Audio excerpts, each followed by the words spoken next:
merek ini, merek galonnya masih pakai polikarbonat yang dalamnya ada BPA ini, itu sudah bertahun-tahun, Prof. Betul. Saya masih kecil itu produk sudah ada, Prof. Tapi ternyata dalamnya ada BPA-nya. Berarti hampir semua masyarakat Indonesia itu dalam tubuhnya pasti ada cemaran. Iya. Jadi peluang adanya cemaran itu ada. Kami sampaikan pada Badan POM ini adalah evidence base-nya. Sudah disampaikan dengan Badan POM. Oke, apa yang dilakukan oleh Badan POM setelah menerima riset dari Prof. Jun? Saya rasa kita sudah tidak terbantahkan lagi bahwa BPA itu berimpact pada kesehatan. Demikian. Terutama pada anak-anak. Iya. Jadi kalau anak lahir, anaknya menjadi hiperaktif, anaknya perhatiannya menurun gitu ya. Autism atau kecemasan, itu bisa jadi adalah efek samping dari BPA. Kalau dari kajian-kajian kami menunjukkan ke arah sana. Prof, ini bisa jadi skandal besar, sumpah.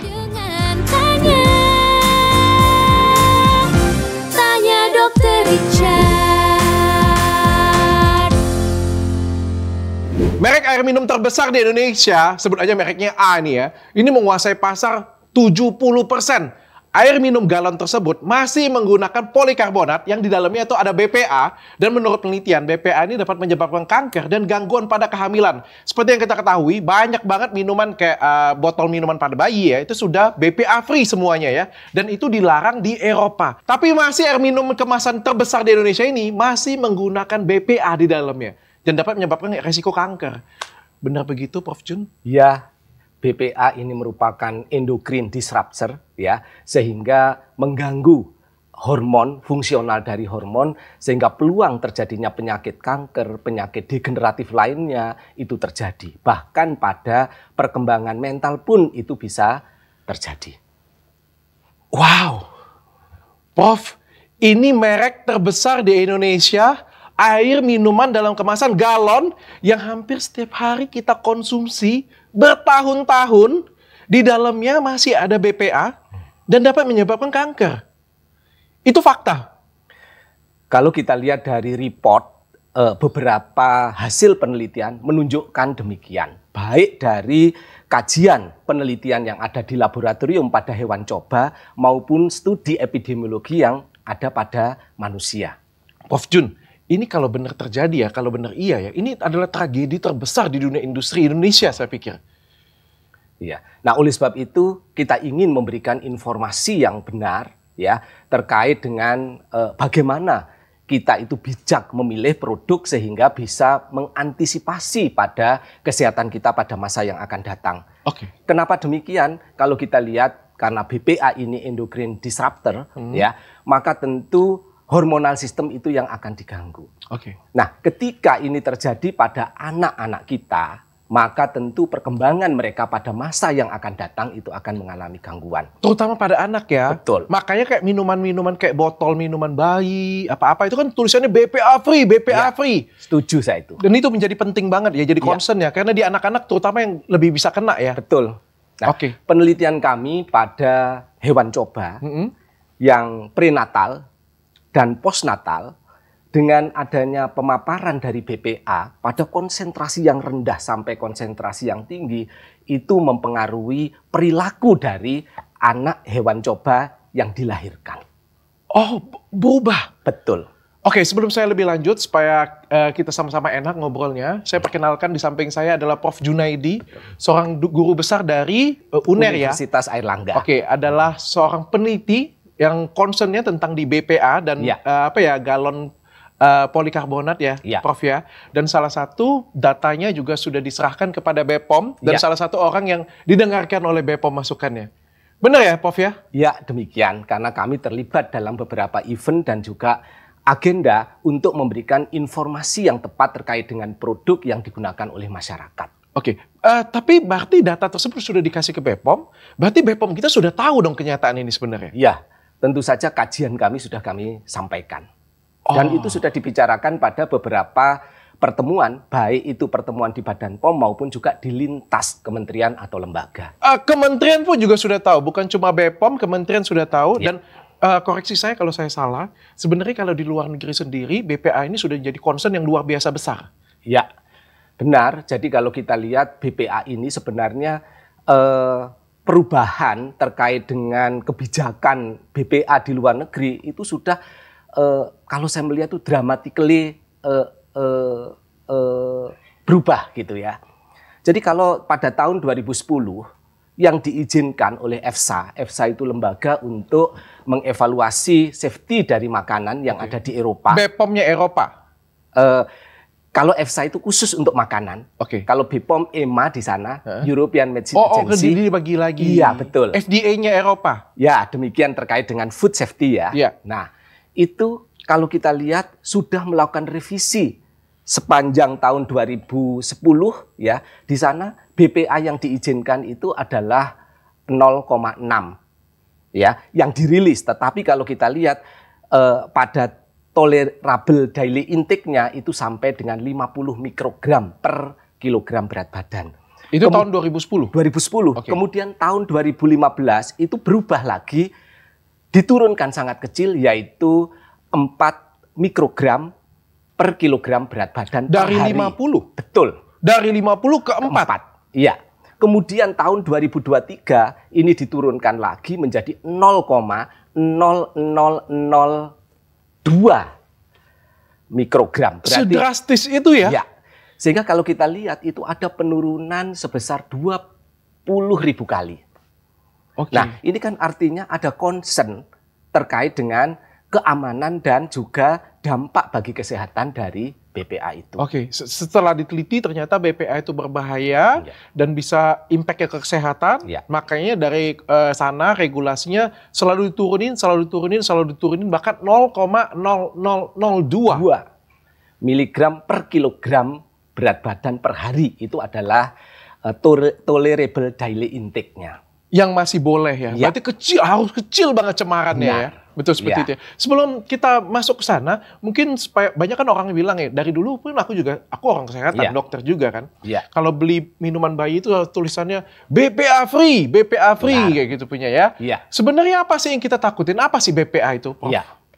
Jadi seperti yang saya sampaikan di awal, BPA ini kan merupakan chemical yang akan mengganggu fungsional dari endokrin, berarti sistem hormonal yang ada di dalam tubuh kita. Nah, otomatis akan terjadi gangguan fisiologi ketika memang endokrin itu terganggu. Dan ini akan nampak, dan pada penelitian kami itu dibuktikan bahwa pada masa prenatal, berarti pada masa kehamilan, ya pada hewan coba, itu berdampak pada perilaku ataupun juga gangguan-gangguan fungsional terkait dengan endokrin itu. Apa contohnya? Contohnya kalau kita lihat perilaku yang berbeda pada hewan coba, mulai dari aktiviti lokomotornya, ya. Jadi aktivitas lokomotorik ya dari hewan coba itu berbeda. Yang semula itu hewan normal kemudian menjadi sangat teracak. Sehingga kalau kita lihat pada beberapa referensi yang terkait dengan lokomotor itu, kalau pada anak itu ya sebenarnya pada sama dengan ADHD ya. Jadi hiperaktif, autism, ya, dan gangguan kesehatan mental. Seperti halnya kecemasan, mimpi buruk, ya jadi seperti itu. Anak-anak sering kebangun malam-malam karena mimpi buruk. Yang kita pikir itu adalah biasa saja, tapi itu bisa jadi karena air minuman dalam galon. Berarti karena BPA ya sebenarnya ya. Karena BPA itu, dan kalau kita lihat penelitian kami ini ada pada hewan. Hanya saja studi epidemiologi kalau kita lihat di Cina misalnya, yang melibatkan sekitar 400 siswa, ya usia 6 sampai dengan 12 tahun di sana, menunjukkan bahwa dibandingkan ya antara mereka yang normal dan mereka yang mengalami ADHD. Ternyata yang mengalami ADHD itu berkorelasi erat dengan tingginya kadar BPA di dalam darah dan urin mereka. Berarti kalau di luar negeri itu penelitiannya sudah ke manusia. Tapi kalau Prof Jun penelitiannya itu masih ke hewan coba. Tapi kalau luar negeri semuanya sudah ke manusia ya berarti ya? Jadi lebih pada studi epidemiologi. Berarti kita sudah tidak terbantahkan lagi bahwa BPA itu berimpact pada kesehatan. Demikian. Terutama pada anak-anak. Dan sering kita tidak sadari. Karena sakitnya itu nggak bisa kayak sakit demam berdarah yang bisa tes darah, diambil terus tes lab positif, ini kita bisa normal-normal saja. Jadi kalau anak lahir, anaknya menjadi hiperaktif, anaknya perhatiannya menurun gitu ya. Konsentrasinya menurun, autism, atau kecemasan, anaknya rewel, seperti itu ya. Itu bisa jadi adalah efek samping dari BPA.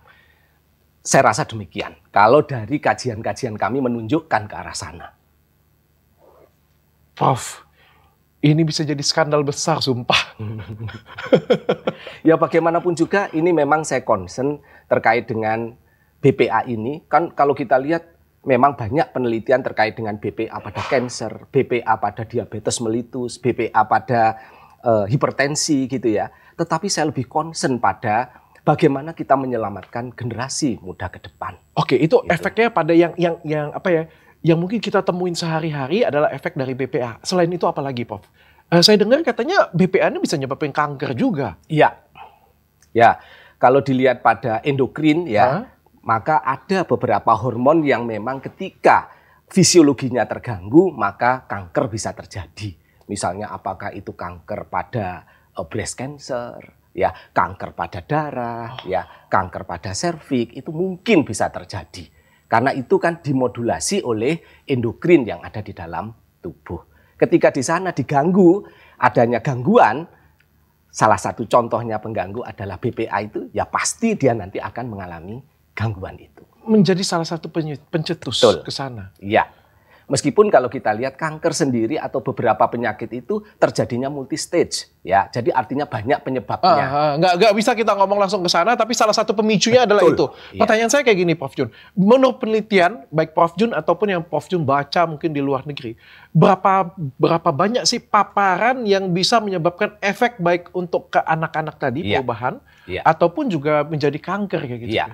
Jadi sebenarnya kajian dari EFSA maupun juga kalau kita lihat lembaga-lembaga untuk food safety yang ada di dunia ini, termasuk di Indonesia sebenarnya, batas kalau kita lihat keamanannya itu adalah pada ketika paparan itu di bawah 0,0002 mikrogram per kilogram berat badan per hari. Sehingga sebenarnya kalau kita lihat inline dengan kebijakan yang ada pada negara-negara maju. Oke. Iya. Dan pada kenyataannya, langsung saya tanya ya Prof ya, minuman polikarbonat galon merek A tersebut, itu BPA-nya berapa, Prof? Nah, kalau kita lihat jumlah yang bermigrasi ya, selama ini kalau kita lihat jumlah bermigrasi BPA itu dari berdasarkan atas kajian-kajian yang dilakukan post marketnya, yaitu pada distribusi maupun juga pada retailnya, ini kalau kita lihat yang di atas 0,6 itu kurang lebih 3-4% dari sampel yang diuji.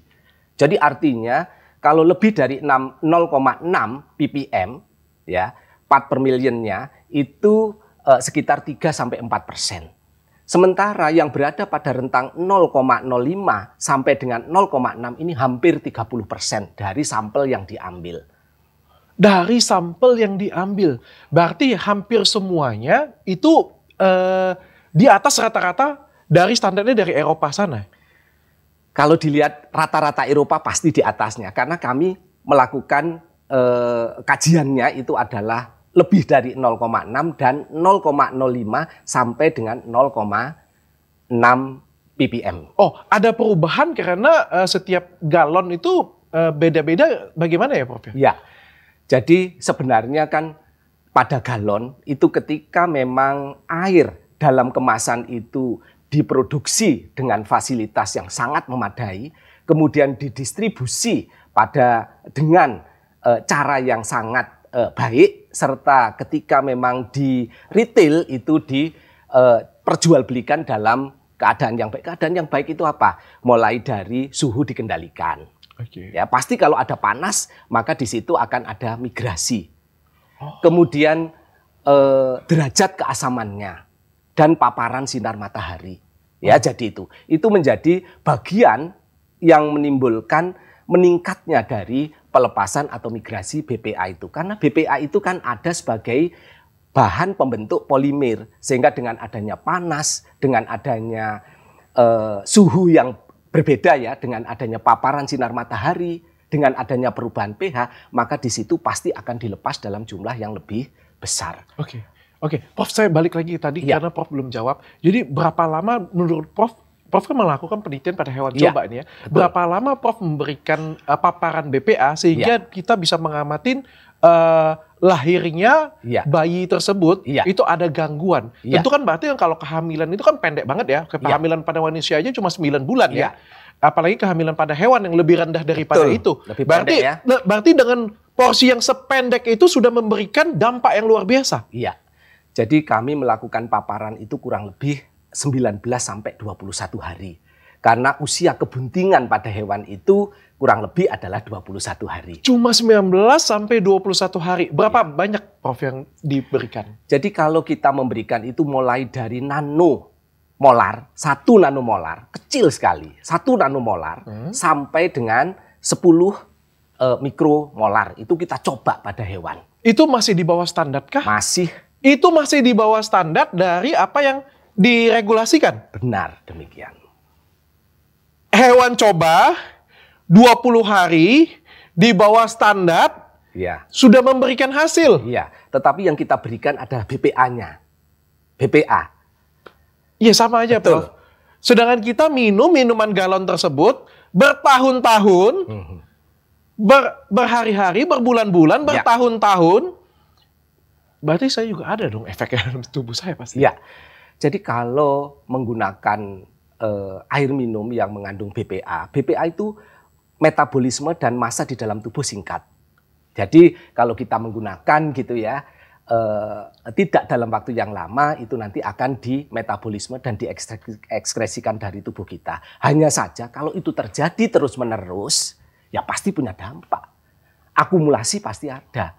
Ini terbukti dari penelitian sekelompok mahasiswa, sejumlah 80 mahasiswa, 40 itu diberi air minum dengan packaging yang tidak mengandung polikarbonat dan packaging polikarbonat. Ternyata di sana terjadi akumulasi bagi sekelompok mahasiswa yang memang menggunakan air minum dari packaging polikarbonat itu. Prof, ini minuman sudah berapa tahun, Prof? Kalau kita lihat, yang 2 kelompok mahasiswa itu dalam waktu 2 minggu paparannya itu mengalami peningkatan. Yang jadi concern saya ini kita merek yang galonnya masih pakai polikarbonat yang dalamnya ada BPA ini, itu sudah bertahun-tahun, Prof. Betul. Saya masih kecil itu produk sudah ada, Prof. Dan saya pikir itu adalah produk ternama dan saya menggunakan setiap hari bagi kehidupan saya dan saya bangga karena ini adalah produk yang sangat bagus dan produk yang mahal. Tapi ternyata dalamnya ada BPA-nya. Berarti hampir semua masyarakat Indonesia itu dalam tubuhnya pasti ada cemaran. Iya. Jadi peluang adanya cemaran itu ada ketika memang itu secara terus-menerus dikonsumsi. Tapi ada beberapa orang yang menyadari, ada beberapa orang yang tidak menyadari. Nah, itu. Prof, ini ceritanya persis sama seperti Johnson di Amerika, saya pikir, Prof. Iya. Prof Jun ngikutin? Iya. Ini luar biasa loh, Prof. Ini bisa jadi skandal yang luar biasa, Prof. Nah, oleh sebab itu kami menyajikan kajian-kajian yang memang didasari pada scientific base-nya. Sehingga yang kami sampaikan pada Badan POM ini adalah evidence base-nya. Sudah disampaikan dengan Badan POM? Oke, apa yang dilakukan oleh Badan POM setelah menerima riset dari Prof Jun? Saya rasa beberapa kajian dilakukan, kemudian forum group discussion lintas sektor itu juga sudah dibicarakan dan kita harapkan memang ada regulasi ya terkait. Kita bukannya melarang penggunaan dari kita saintis ya, tidak berarti bahwa penggunaan dari galon itu di stop, tidak demikian. Tetapi masyarakat ini harus diberikan kesempatan untuk mempunyai pilihan. Loh, kenapa nggak dihentikan, Prof? Kalau misalnya ini memang berbahaya, kenapa nggak dilarang? Nah, jadi bagaimanapun juga, kalau kita lihat penggantian satu produk ke produk yang lain kan diperlukan kesiapan. Masyarakat kita penggunanya sangat besar. Kita bisa melihat berapa juta liter setiap bulan atau setiap hari itu diproduksi. Dengan demikian memerlukan kontainer yang cukup, kan gitu. Nah, dari merek tersebut? Ya, sebenarnya tidak harus dari merek tertentu. Intinya dari merek, yang saya tangkap dari Prof Jun adalah dari merek tersebut itu memerlukan waktu untuk transisi pindah ke demikian BPA free. Jadi kalau merek yang kontainernya itu mengandung BPA, ya mereka itu harus punya goodwill untuk bisa secara bertahap mengganti dengan packaging yang aman. Salah satunya dengan menggunakan bahan yang PET. Salah satu di antaranya. Kalau PET aman, tidak ada BPA.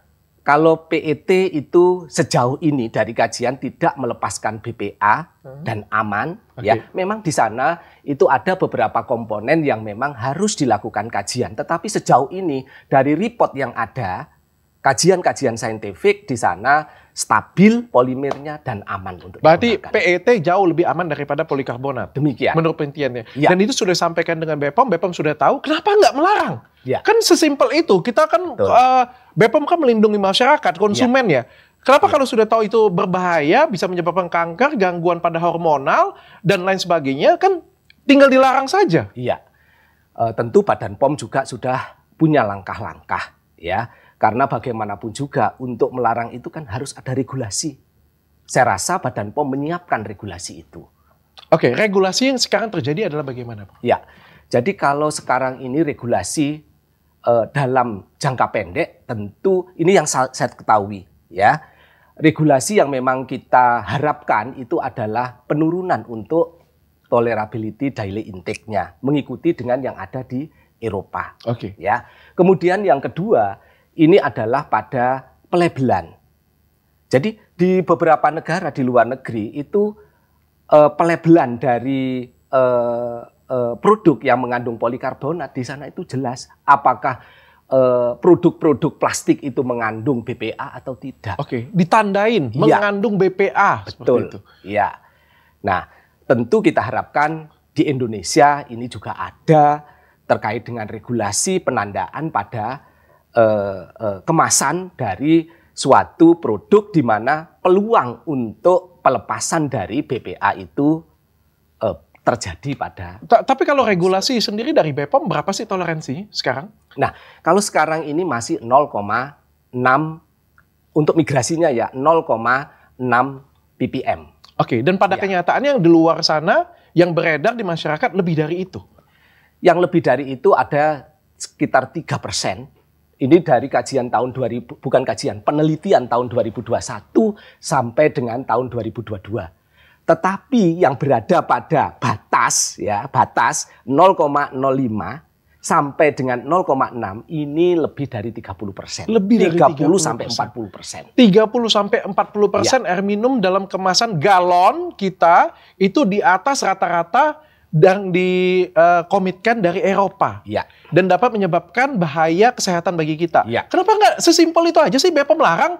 Ya, tentu ada proses ya, dan kita sudah memberikan masukan. Dan tentu ini kita harapkan dan kita mendukung untuk Badan POM ini bisa mengeluarkan regulasi dengan bijak ya.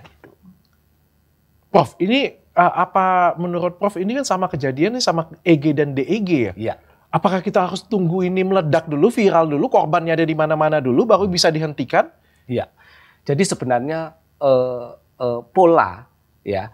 Dampak yang terjadi pada BPA itu sangat berbeda dengan EG-DEG. EG-DEG ketika memang dosis yang tinggi maka acute yang terjadi, akut yang terjadi. Tapi kalau untuk BPA ini dampaknya adalah jangka panjang. Jadi kronis pemaparannya. Sama aja, Prof. Iya, gangguan kesehatan juga. Betul. Loh, kalau ada gangguan kesehatan pasti, tetapi kan tidak langsung nyata. Kalau EG-DEG kemarin kan langsung nyata, akut ya. Nah, sementara ini adalah kronik. Ya, sehingga orang kadang tidak menyadari bahwa di dalam tubuh mereka itu ada perubahan-perubahan. Nah, inilah yang memang kita selain pada regulasi juga kita harapkan masyarakat itu juga bijak di dalam memilih, terutama ya kaum muda. Kenapa?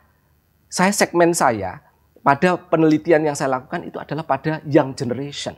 Karena itu nanti kita akan alih generasi pada mereka. Tentu negara ini kan harus lebih kuat, harus lebih tangguh, harus lebih hebat. Saya sepakat kalau misalnya kita punya pilihan dan kita kasih edukasi ke masyarakat. Saya sepakat. Tapi permasalahannya saya masih melihat di regulasi. Ini kan kita punya Badan POM nih yang menjaga masyarakat nih, menjaga konsumen nih. Beliau sudah melihat regulasi dari Eropa nih. Mereka sudah menetapkan regulasi bagi mereka sendiri nih di Indonesia nih. Tapi ternyata pada kenyataannya adalah ada brand yang di atas itu atau di dalam rentang itu atau tidak sesuai dengan rentang itu. Sesimpel itu, kenapa enggak? Ya kalau saya jadi badan ya cuma cukup ya di-ban, tidak boleh dijual, silakan kalian ganti. Tetapi kan ada aturan-aturan di mana undang-undang terkait dengan pangan, kemudian juga peraturan Badan POM terkait dengan label untuk produk olahan itu kan ada. Sehingga ketika memang produk itu perlu dievaluasi, ya maka saatnya sekarang ini dilakukan evaluasi. Ya, jadi itu. Jadi produk yang memang sudah beredar kan tidak serta-merta bisa langsung ditarik. Maka di situ ada evaluasi dan kajian-kajian kita, ya, itu menjadi bagian yang penting. Saya nggak sepakat di sana, Pak. Ya.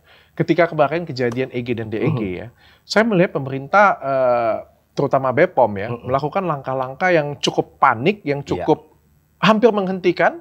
Ada beberapa brand yang dihentikan, Rex dan lain sebagainya, teman-temannya, yang ujung-ujungnya tidak mengandung EG dan DEG, dikembalikan lagi. Bahkan pernah sampai semua obat minuman sirup itu dihentikan. Demi apa dilakukan itu? Ya tentu untuk menghindari terjadinya korban dan keselamatan yang utama. Betul. Ya, mereka mengambil langkah besar tersebut, bahkan semua minuman sirup itu dilarang untuk digunakan, dilarang untuk dijual demi untuk keselamatan konsumen. Ya, pada akhirnya disortir lagi satu persatu dan akhirnya keluar hanya beberapa merek. Kenapa ini nggak bisa dilakukan dalam minuman dalam kemasan?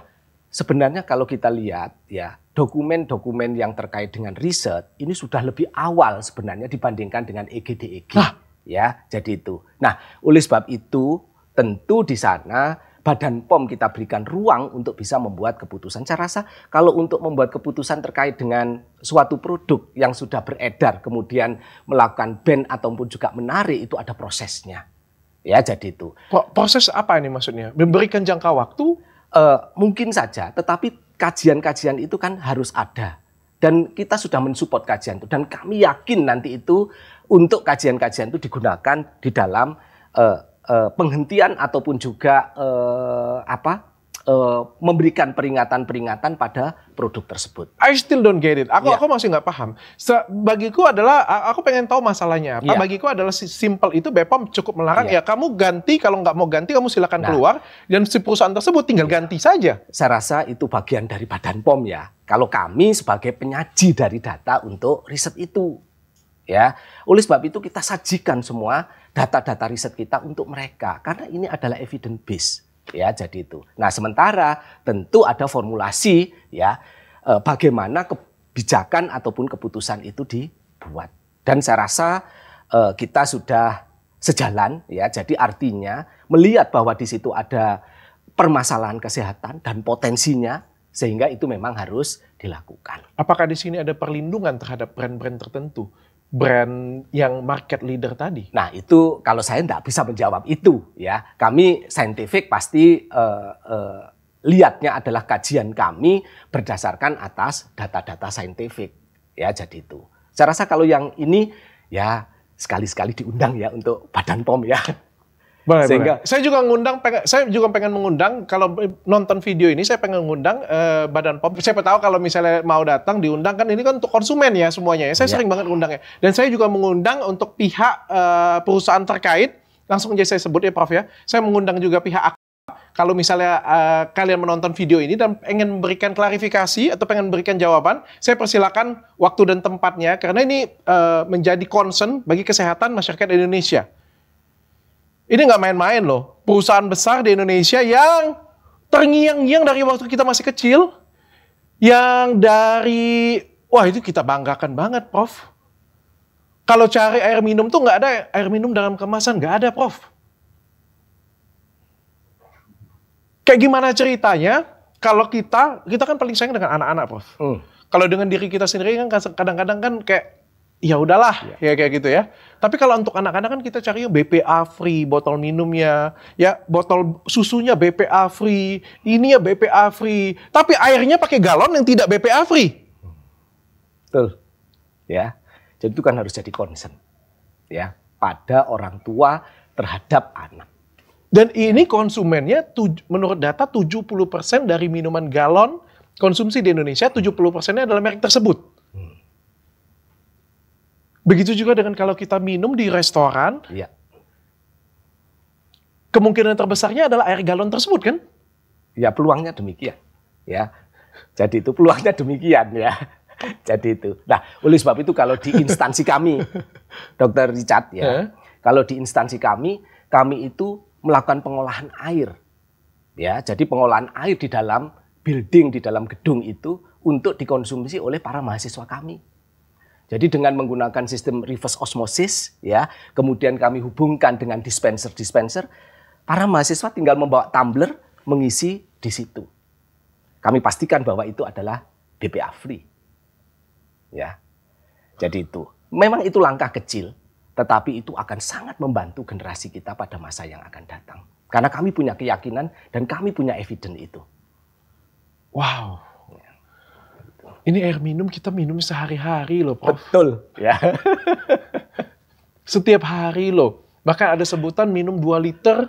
2,5 liter ya. 2,5 liter per hari loh. Dia nganjurin 2,5 liter per hari loh. Dan di dalamnya ada BPA-nya.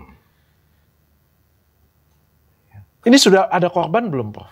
Nah, kalau data selama ini, kalau kita ditanya masalah korban yang sifatnya akut dari A, penyebabnya kemudian menjadi B, tidak nampak. Kenapa demikian? Karena memang memerlukan pemaparan dalam waktu yang panjang. Orang Indonesia kebal-kebal kali, Prof ya? Nah, saya rasa juga tidak demikian ya. Yang patut kita lihat adalah misalnya saja cases dari, karena di sana hormonal, cases dari fertilitas, ya, kemudian cases dari anak-anak yang perkembangan mentalnya itu mengalami gangguan, ya, tetapi memang perlu data untuk korelasi apa itu memang benar bahwa BPA itu memang menyebabkan. Butuh penelitian yang lebih besar-besaran sekali. Saya rasa sebenarnya kalau kita mau melihat itu dengan studi epidemiologi pada kebiasaan orang-orang di Indonesia itu ketika memang mereka bersedia jadi subjek penelitian, tentu itu akan mudah didapatkan. Ya, jadi itu. Dan Prof, itu membuktikan, itu akan membuktikan. Ya. Prof, saya masih nggak masuk akal kalau saya yang punya brand tersebut ya, saya punya brand terbesar tersebut ya. Iya. Kalau saya sudah melihat regulasi ini dan ini menjadi ancaman bagi perusahaan saya dan ini kan jadi concern ya. Kalau aku nggak salah, Prof, kalau aku nggak salah nih ya, data yang aku baca ini ya, koreksi saya kalau saya salah ya. Ini kan brand ini punya ya. Tapi saya tidak komentar di sana ya, karena penelitian saya adalah pada BPA dan air yang memang mengandung BPA. Oke, ini punyanya dan kalau saya tidak salah, di Eropa sendiri, itu adalah salah satu pionir yang mencetuskan BPA free. Nah, kalau saya lihat dari dokumen yang ada pada COT-nya, COT berarti kan di situ pada panel expertnya ya, untuk EFSA itu, jadi European Safety Food Authority ya, di sana itu tidak hanya satu perusahaan ataupun juga satu ekspor, tetapi itu adalah panel. Nah, mungkin saja salah satu dari pengisi panelnya itu adalah perusahaan. Ya, nah dengan demikian, memang kalau kita lihat di Eropa, ya tentu penggunaan dari galon yang mengandung BPA atau polikarbonat itu hampir semua negara itu tidak menggunakan. Di Eropa? Betul. Berarti benar tadi isunya tadi perusahaan tersebut adalah salah satu yang pencetus, penggagas, pionir untuk BPA free kalau di luar negeri. Tapi pertanyaannya kenapa kalau di Indonesia masih menggunakan polikarbonat? Ini ada standar ganda di sini. Ya kalau ini saya tidak komen ya terkait dengan ini. Dr. Richard, saya tidak komen terkait dengan perusahaan. Kenapa, Prof? Iya. Saya pengen tahu kenapa, Prof. Iya, karena kajian, yaitu tadi kajian kami adalah kajian terkait dengan kesehatan. Saya tidak bicara masalah eksistensi dari perusahaan maupun juga driving perusahaan itu pada produk-produknya. Tapi ini menjadi suatu hal yang menarik. Tapi aku pengen diskusi dengan Prof ya. Ini ada suatu hal yang menarik ya. Semua orang tahu bahwa kalau aku berani sebut merek, Prof berarti kan nggak berani sebut merek kan, tidak mau berani untuk menunjukkan pada satu merek kan? Iya, karena kami penelitian juga tidak pada satu merek. Padahal pada kenyataannya merek tersebut memang mengandung BPA. Ya, demikian. Oke, pertanyaan saya adalah, ini adalah suatu fakta yang harus disampaikan dengan masyarakat. Masyarakat itu tahu, Prof, BPA itu tidak boleh, BPA itu berbahaya. Tapi yang dibutuhkan masyarakat sebenarnya adalah merek apa yang mengandung BPA, Prof. Masyarakat berhak tahu secara terang benderang. Ya.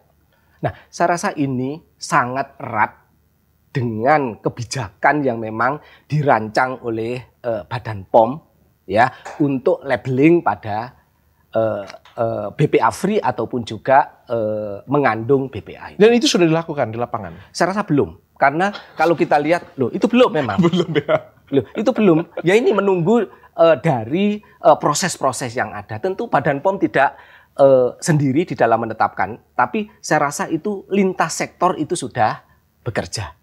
Ya, dan kita harapkan memang belum ada pelabelan, belum ada pelabelan, belum ada pengumuman juga bahwa merek ini mengandung, dari BPOM ada ngomong gitu punya. Oh, merek ini galonnya mengandung polikarbonat yang dalamnya ada BPA yang dapat menyebabkan ini. Ya kalau kalian mau pakai silakan. Nggak ada juga pengumuman tersebut? Masih belum. Karena kalau kita lihat dari perubahan untuk pelabelan ini, kalau kita lihat timeline, kalau saya melihat datanya itu adalah pada tahun 2023 ini. Jadi, tetapi kan kemarin itu sudah ada lagi sanggahan-sanggahan. Ya, jadi sanggahan apa ini, Pak? Sanggahan terkait dengan amannya. Oh, perusahaan tersebut mengklaim bahwa itu aman. Saya tidak mengatakan perusahaan itu karena itu adalah asosiasi, kan gitu. Karena memang sepanjang penggunaan itu lebih dari 40 tahun, ya, di sana menunjukkan tidak ada korban, kan begitu. Ini ironi ya dari beberapa cases yang terjadi gitu loh. Nah, sama Prof, Johnson juga ngomongnya kayak gitu sih. Jadi ya itu. Nggak ada perusahaan yang ngomongnya, iya bener ada korban. Tapi kan di Amerika kan pada kenyataannya kan ketok palunya seperti itu. Bahkan mereka mengalami kebangkrutan di Amerika. Gara-gara korban yang terus berdatangan karena penyakit kanker. Iya. Hanya karena penggunaan bedak. Bedak bayi. Betul. Sedangkan ini air minum yang kita konsumsi sehari-hari, setiap hari. Jumlahnya besar. Prof, kalau dari segi perusahaannya, perusahaan tersebut ya, kenapa nggak langsung ganti aja jadi PET? Ya saya nggak bisa jawab ya ini karena ini kan internal perusahaan ya. Jadi sebab kajian kami kalau terkait dengan material ya, terkait dengan material apakah itu PET, apakah itu polikarbonat, ya memang kalau kita lihat untuk pricing dari PET itu kan relatif lebih tinggi jika dibandingkan dengan polikarbonat karena memang ketersediaan di pasar polikarbonat itu jauh lebih besar. Oh, jadi itu. Karena ini pengen menghemat harga, lebih murah. Nah, saya tidak tahu kebijakan dari perusahaan, tetapi kan kita lihat fakta yang ada bahwa memang polikarbonat lebih mudah didapatkan, ya. Kemudian juga lebih stabil, dia membentuk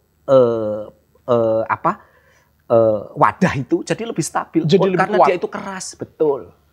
Ya, jadi. Tapi itu juga lebih berbahaya ya. Nah itu. Oke. Prof, mungkin bisa diajarkan bagaimana cara kita, sekarang kan nggak mungkin ya kita melihat seperti ini, punya kan kita mau berubah ya. Harusnya ya kita mau berubah ya. Sekarang kita mau ganti galon yang lain, galon yang seperti apa yang kita kenalin bahwa oh ini polikarbonat nih. Selain dari merek ya, dari merek tersebut ya. Merek tersebut kalau polikarbonat dan ada BPA-nya. Merek yang ini tidak ada, tapi bagaimana cara membedakan galon yang ada BPA free dengan tidak BPA free? Iya. Jadi kalau kita lihat sebenarnya untuk material plastik ya itu ada persyaratan bahwa mereka itu harus menulis sebenarnya bahannya itu apa. Kan kalau kita lihat di bagian bawah biasanya ya itu ada 1 kemudian ada cycle-nya gitu ya atau 2 gitu ya itu menunjukkan bahannya. Sementara polikarbonat itu adalah pada nomor 7. Polikarbonat ada nomor 7. Jadi dalam galon tersebut ada nomor 7. Ya. Seharusnya demikian. Oke, agak ribet ya Prof ya? Ya, makanya itu sebenarnya label pencantuman bahwa BPA tidak mengandung, masih mengandung BPA itu sangat penting. Sama kayak rokok gitu tulis ya. Dapat membunuh Anda gitu ya. Betul. Cuma Indonesia tetap dibeli Prof. Buktinya di rokok tetap laku. Indonesia mah kebel-kebel semua. Kanker hajar katanya, nggak apa-apa. Apa itu ADHD? Hajar. Makanya sebenarnya ini sangat penting, ya. Pembicaraan ini saya dengan Dr. Richard itu sangat penting. Oleh sebab itu ketika saya dihubungi, memang awal lambat ya saya memberi respon ya. Tapi terus kemudian saya kan cepat memberikan respon. Itu karena saya melihat bahwa ini penting untuk edukasi pada masyarakat. Oh, ini penting banget, Prof. Ini air minum yang kita konsumsi setiap hari, Prof. Betul. Ya. Loh, anakku selama ini minum berapa galon? Dengan bangganya aku ngomong pula, anakku minumnya banyak loh.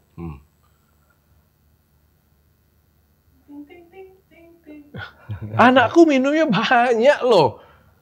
Aku banggakan dengan orang-orang, tapi ternyata kan minumnya punya resiko ke sana. Ya. Ada resiko kalau tidak BPA free itu. Ya. Sekarang ya kita harus bijak. Ya, mulai dari kita, ya, ini menularkan informasi-informasi kepada masyarakat, terutama pada young people, ataupun juga pada ibu yang nanti mempunyai anak. Okay. Ya. Jadi bagaimana penelitian-penelitian yang ada pada laboratorium, bahwa di situ mempunyai pengaruh pada perilaku dari anak-anak yang... Oke, sekarang saya pengen tanya kayak gini, Prof. Ini kan 70% dari pengguna galon adalah merek tersebut ya. Iya. Merek tersebut. 30%-nya lagi itu apakah masih menggunakan, ada juga yang masih menggunakan polikarbonat juga? Masih. Ada beberapa? Masih ada beberapa ya. Beberapa merek lain juga masih menggunakan polikarbonat juga. Ya. Tapi ada beberapa merek yang pure sudah menggunakan PET semua. Ya. Jadi ada yang memang mereka dari awal itu sadar bahwa report-report yang ada pada publikasi BPA pada dampaknya kesehatan, mereka ya mulai dari awal itu sudah menyiapkan yang aman untuk masyarakat. Kenapa? Karena pasti industri itu juga memikirkan keberlangsungan atau sustainable dari produk mereka. Ya. Tapi si brand yang besar ini ada keinginankah untuk berpindah menjadi BPA free? Nah, ketika beberapa pertemuan, ya, karena waktu pertemuan atau FGD lintas sektoral, mereka kan juga dihadirkan. Kemudian juga para asosiasi kan juga dihadirkan. Dan di sana saya rasa ada kesepakatan-kesepakatan terkait dengan pelabelan itu. Ya, hanya saja memang ini nampaknya kok ya ada waktunya gitu ya. Berapa lama, Prof, memang ada waktunya? Kita sebenarnya pada FGD itu mungkin bisa 1 tahun atau setengah tahun yang lalu itu. Oke, diberikan waktu berapa lama, Prof? Nah, sebenarnya bukan berapa waktu lama, tetapi pada keputusan yang memang harus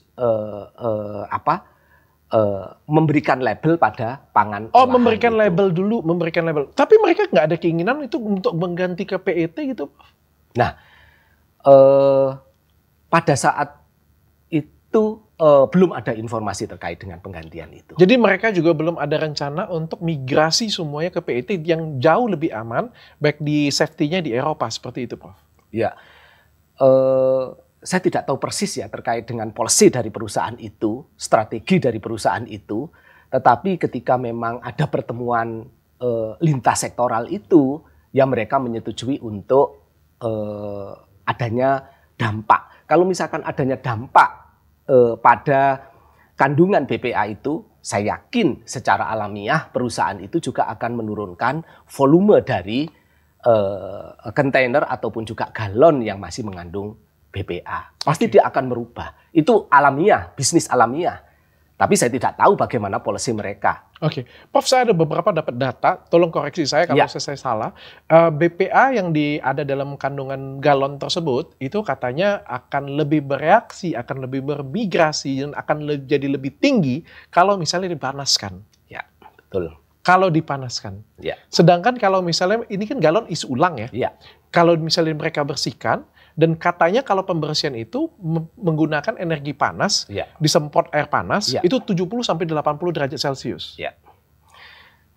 Proses untuk pembersihan dan sterilisasi memang demikian, ya. Dan itu pasti akan punya dampak pada pelepasan BPA yang lebih besar pada penggunaan recycle dari galon itu. Karena menurut penelitian, BPA juga akan lebih bereaksi kalau di atas 70 derajat Celcius. Ya. Artinya begitu dipanasi, dicuci saja itu sudah pasti akan menimbulkan migrasi dari BPA. Ya. Setiap kali galon diisi ulang, pemakaian kedua BPA yang jadi lebih tinggi, diisi ulang lagi yang ketiga, BPA jauh lebih tinggi lagi. Iya. Seperti itu? Begitulah karakter dari polimer itu.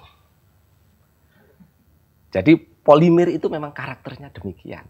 Jadi kalau pelepasan tahap pertama itu ya pasti Lebih sedikit? lebih sedikit karena dia stabil. Ketika memang polimer itu kemudian banyak mengalami perubahan, ya maka lebih banyak lagi yang akan dilepaskan. Begitu juga kalau misalnya kita simpan, waktu penyimpanannya itu ada panasnya. Iya, Dalam rumah kita simpan di gudang, ada panasnya. Itu juga menyebabkan migrasi dari BPA-nya Iya, juga. betul. Begitu juga kalau misalnya diantar pakai truk, pakai kontainer, Iya. itu kan panas ya. Dan dijemur di bawah sinar matahari kayak gitu. Iya. Kan toko-toko kan banyak yang di pinggiran jalan. Iya. Kena paparan sinar matahari seperti itu punya. Dan itu menyebabkan migrasi dari BPA. Benar. BPA jadi lebih tinggi dan kita minum itu.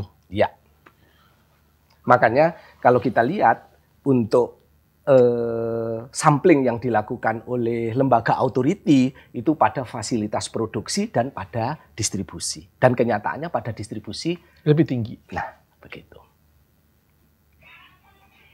Ya. Itulah ya Itulah apa, Prof? Itulah Indonesia, Prof. keadaan yang memang harus kita perbaiki. Aduh, mudah-mudahan BPOM segera mempercepat regulasi Itu harapan ya. kita. Itu harapan kita. Karena Kita kan mendukung. Saya yakin Iya. BPOM kita itu kan sangat peduli sama konsumen Indonesia. Yakin saya, iya. Saya yakin BPOM kita melindungi masyarakat Indonesia ya. Jadi mungkin setelah video ini masyarakat juga jadi lebih aware dan juga BPOM lebih cepat nih bisa kasih tindakan nih karena masyarakat Indonesia kan juga harus dilindungi. Prof, saya pada waktu kalau kita ngomong ya, kalau aku nggak tahu sentimennya ini kemana ya. Kalau kita berbicara ini adalah kesehatan masyarakat dengan versus industri ya. Iya. Saya lebih memilih kesehatan masyarakat bukan Iya. industri. Mohon maaf, Prof. Betul.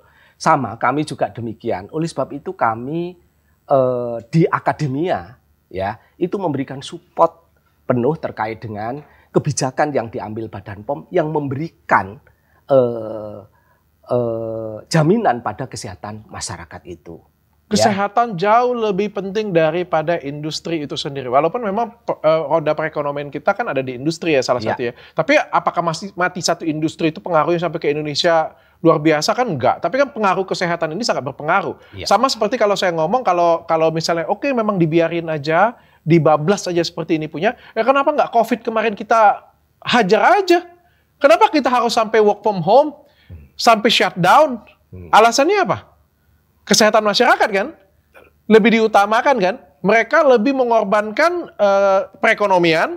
Ya udah perekonomian hancur nggak apa-apa, yang penting keselamatan masyarakat kita lebih baik, kesehatan masyarakat kita lebih baik. Ini ketika terjadi masif, ada nyata di depan kita, kenapa kita nggak larang atau kita announce?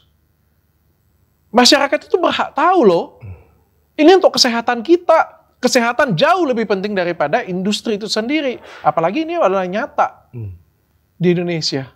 Benar. Nah, makanya kami dari setiap kalangan itu memberikan supporting untuk itu. Kami sudah membuat supporting ataupun juga statement-statement terkait dengan dukungan kami untuk itu. Di Eropa sendiri, di luar negeri sendiri itu sudah banyak larangan tentang BPA ya, bahkan Iya. sama sekali ya larangan ya. Iya. Jadi itu. Prof, ini suatu hal yang cukup mengerikan sih, saya agak ini juga Prof. Karena saya dulu pernah ambil AK3 kimia, spesialis kimia. Oh, pas ini ya. Saya dulu di dokter perusahaan Prof. Oh iya. Saya dokter perusahaan, dulu saya ngambil AK3 umum. Saya ngambil AK3 umum, terus dari perusahaan ngasih saya sekolah lagi ke AK3 kimia. Iya. Makanya spesialis kimia. Makanya saya tahu banget kalau di AK3 spesialis kimia itu, kita tuh mempelajarin bagian dalam dari kemasan kaleng atau Betul. kemasan ini, Iya. itu bisa menjadi cemaran ke makanannya. Iya. Dan itu bisa menjadi impact. Iya. Dan ini, itu sangat concern sekali kalau di F&B. Karena cemaran-cemaran tersebut itu bisa pengaruh ke kesehatan. Dan itu bisa menjadi isu yang luar biasa. Iya. Berarti terkait juga ini ya salah satunya ya. Iya. Sepakat saya. Oke Prof, Jun thank you so much sudah datang ke tempat saya, sudah sharing ke masyarakat. Ya. Prof Jun mungkin boleh kasih solusi, terakhir solusi menurut Prof Jun apa? Ya. Yang paling jangka pendek deh, kalau jangka panjang kan pasti dari pemerintah ya, kita tunggu Ya. pemerintah ya untuk merubahnya Betul. ya. Berikan regulasi baik ditandain ataupun juga pemerintah meminta brand tersebut untuk mengganti semuanya ke PET. Iya.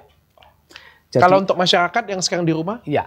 Jadi untuk masyarakat ini ya, tentu pemilihan produk terutama air minum ya, ini ya tentu dipilih memang air minum yang kemasannya tidak mengandung BPA atau non polikarbonat.